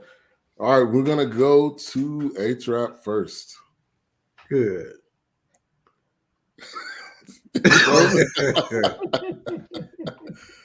Four. Okay. All right, Doc. Yeah, I got it at a 4.5. One of the things that, because I was probably near a 3, but seeing some of those clips at the end, one of the things that Venus, and again, I got to take the people, because again, this is based on true events, right? Mm-hmm. So I got to take it from the people who would know. And basically, when Venus and Serena talked about how those girls encapsulated their relationship very well. They said there's some little nuances in our relationship, and they played it, So for me, that's what pushed it up above the 4. But I was probably at a 4, but I ended up at about a 4.5. Okay. All right. Wilkes? I'd have to say a 4.5. I'd say 4.5. But again, even as I went back and watched it on my second, and there may be a third one. And I keep saying this, I watching you at work and watching you constantly driving this product that is BS3. I mean, I literally was thinking, man, this is what Ben's doing. This is what Ben is trying to put out there. So this is big. When you're behind something and you've got a way to it. I mean, we're just relentless. I mean, that's good. You want to be relentless. So stay on that. So I definitely thought about you as I was watching this and the people that you brought with you. Big deal. And the key, he's got a wife at the house that is supportive, and actually pushing him to it. Exactly. Yeah. Well, call me out. Call me out when it's right. Call me out when it's wrong. That's real. Awesome. And make him call me. Yeah. We got a problem. We got to fix it. We got a problem. Some situations. But yeah, man, I appreciate that, Wilkes. Your support too. Wilkes bought me a little story. I was doing the shows. He bought you a little story. A mic. He bought me a mic, but there's a story behind. So I was doing the shows on my phone. Believe it or not, the shows I did on my lunch A-Trap was on my phone. So I would hook my headphones up to the phone, and so we had this what do you call this? This elephant. Uh-oh. He muted the mic. You back to the phone. Well, I'm gonna have to revert back to the phone. You hit mute. There you go. All right, so was doing the show on phone, and we had this gift exchange thing. So he bought me this mic, so that worked out perfect. Was able to plug the mic into the phone. Yeah. Man, I did that for a bunch of episodes, and I was like, just time to change it up. And to Wilkes' point, man, I am every day. And I'll say this, if there is something, I heard somebody say this, if there's something, it's a business that you have or passion that you have, you got to spend close to or more hours on that is what you do on your 9 to 5. It's your product. It's your product. You can't slack. Now, you got to spend just as much time or more. It's an extension of who you are. It's an extension of what you want to establish. Right. But you got to see it through. Ready, Kev, with 4 mics. We got 4.5 mics from Mika, 4 mics from Alicia, and Redder Kev with 4. I'm gonna go 4.5. I can't give it a 5 because this compared to the other 5s that we've done. Right. But I think a 4.5. I think it was well done, and it's hard to critique it because this was their lives. I mean, maybe you can critique some of the acting if you want, but I thought the girls did a great job. I mean, to be able to act as really icons in this sport, and in period. So there we go. And the only thing we didn't like about this, and it wasn't the movie itself, it was after when they were doing the clips and stuff like that, and we got to see the work that Serena got done. Me, my sisters, we were all like, she shouldn't have had that work done. She was not unattractive by any stretch of the imagination before that work. And she had work done? She still look like Richard. I don't know that. Yeah, you can tell, yeah. It's obvious. Yeah. She still look like Richard without a beard. You can't get away from that. She looked more like him than Venus, right. Yeah, Venus does for sure. And they did a good job picking. It wasn't me, but one of my sisters said they get a good job picking some ugly little girls to play these Venus and Serena sisters. See, I didn't say it. Just like Harder They Fall. I wouldn't say anything like that. So it wasn't you. I can't remember. Not just me that said it. Lily, one of them said it. Yeah, I told you, just like that boy in Harder They Fall. That dude was ugly. Like, I was like, why is this? What is happening here? I cannot understand. He said, "Why you lying? Why you lying, Craig? Why you lying?" I'll just put it out there. All right, so another great episode next week. Fourcast.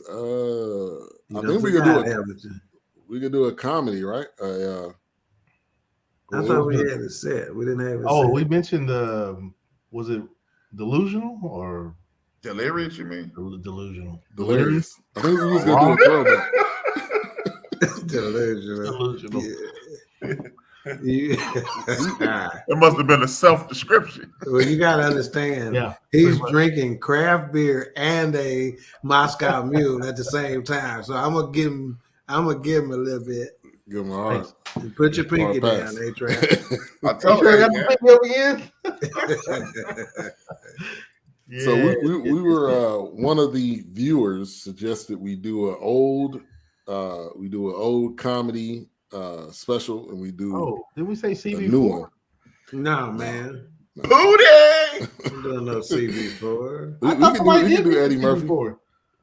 I mean, I don't want to do CB4. You can count me out that day, but. Hey, CB4 came to be it was a crystal ball. See, that's what rap looks like right now. Hey. And Booty is what rap is now too. Look, he goes to the mic, he opens his mouth and says nothing, and it's a hit. Booty. I wish I don't know how many audience members we got, because I like Richard Pryor live on Sunset Strip too. That's another good one. Hey man, you can't say Richard Pryor and somebody gonna go, no. Which one? Delirious? Who's gonna say, no, let's not do Richard Pryor. Yeah. Is Delirious still on Netflix? I think both of them are on Netflix. I think Delirious is on there. I remember seeing it. I know Delirious is a couple on there. months ago. I think Sunset Strip is too. Either that or Richard Pryor live. Yeah, I think. I guess that may determine which one we can. Oh, we lose whoops. Oh, there he is. Boo. Camera acting crazy. Camera trying to kick me out. Hey, I'm fine with either or. I think the new one, Michael Che came out with the first 20 minutes was annoying, but he's not Dave Chappelle, but his comedy is similar to Dave Chappelle. Oh, did you mention was you talking about Michael Che? Michael Che, yeah. Yeah, you did mention that one. So I'm cool. I'm cool with either or. Well, it might. So you got Eddie Murphy Raw on Netflix. Then you got Richard Pryor live in concert. That's the one where he acknowledged Huey P. Newton.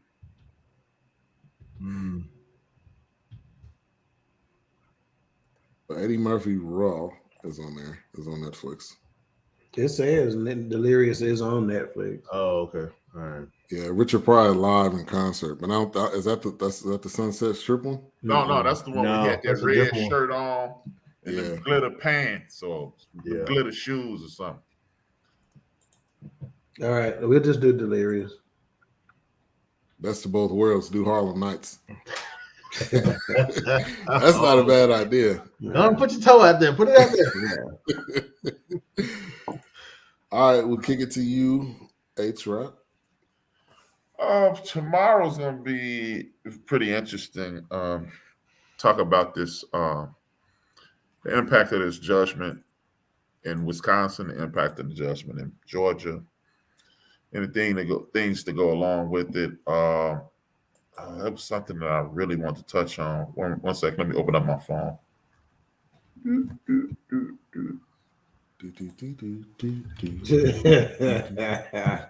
With some old music. The thing that I'll be harping on the most is are we for sale? Because there's no such thing as justice in a murder trial. Right. It's just that the murderers get punished because you don't get the person back. Right. And you got people like Ben Crump that are always going for the settlement. Yeah. Instead of people like Pauline Murray, Foxwood Robinson, Thurgood Marshall that were fighting for change. So if you're a civil rights attorney, are you supposed to be trying to change things, or are you supposed to be getting people paid? Because God forbid someone, somebody I know, kid or a family member gets hurt. I don't know damn money.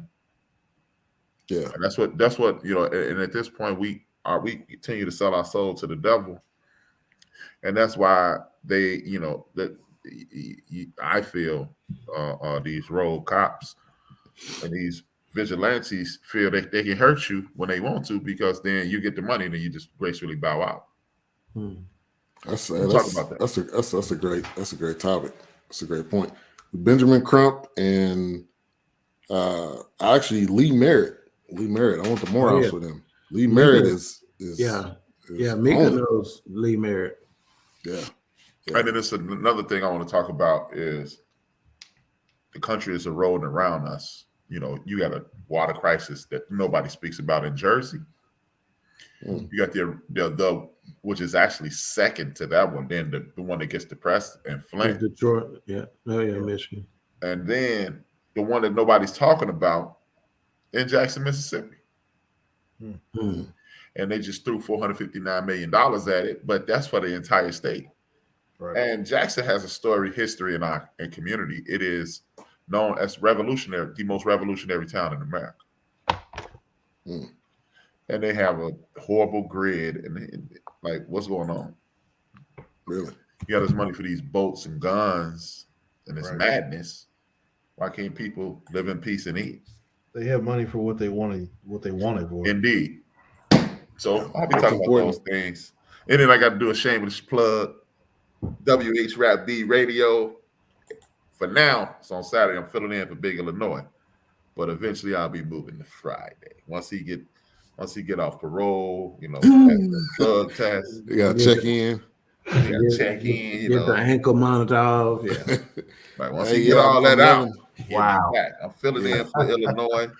Wow. Yeah, let's brag on A-Trap for a minute. Dope show. It's about time. I mean, you're a hip hop head, so I was like, I was ready. I was ready when you started talking about it. Lee is my boy, good dude. Blessed to see him from Lee. We went to Morehouse together. Were we friends? No, but he was active while we were at Morehouse, so I'm not surprised with what he's doing. And with the hip hop show, it's funny that y'all were talking about always being prepared.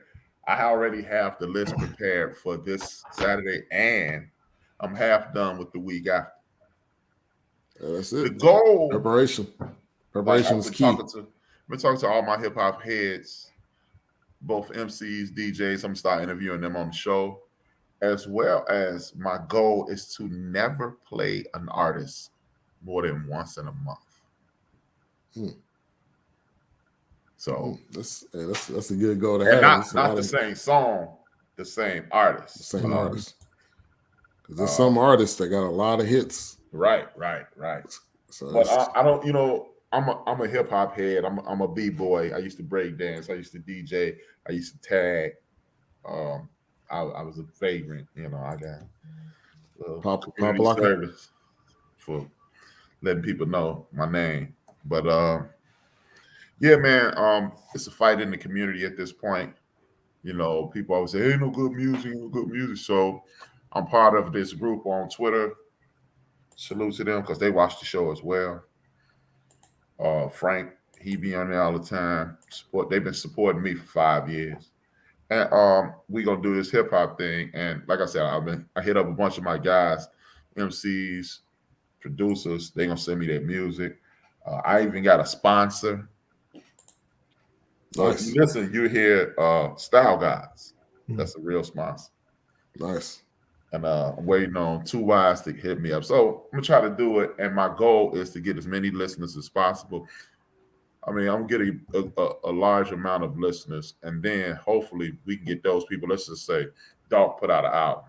I interviewed Dog, put his song on my show, and then tell all the listeners, go to Spotify, Radio, go to these places, Spotify, Apple Music, and Tidal, and play the song. So if I can get that, like I said, I got a worldwide following. If we can do all that, we can stop arguing about, man, it ain't real, it ain't good no more. We can get rid of that, and we can create our own matrix. And then I get one of those tight black suits, start doing flips.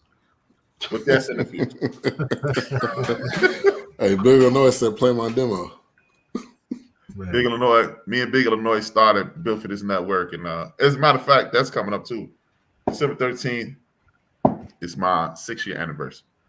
And he been asked me to play his demo since, and I'm not gonna play. This whole demo is him pop locking. He ain't saying nothing. He just doing it. Yeah, you saying your 6-year anniversary podcast? Oh, okay. Started off 2.5 years. They say 3 years sports, and then I just gave up sports altogether. Yeah, it's the same thing every week. Yeah. Different names, same stores.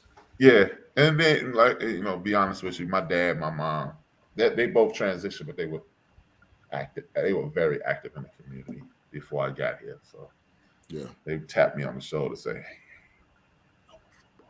"Hey, yeah."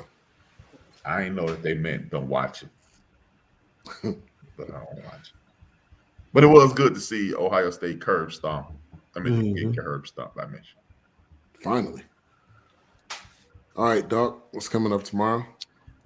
Queen 3 and King, ramifications of rejection. We're going to talk about rejection and its effects, impacts, et cetera, et cetera. So that should be a good one. That should be a good one.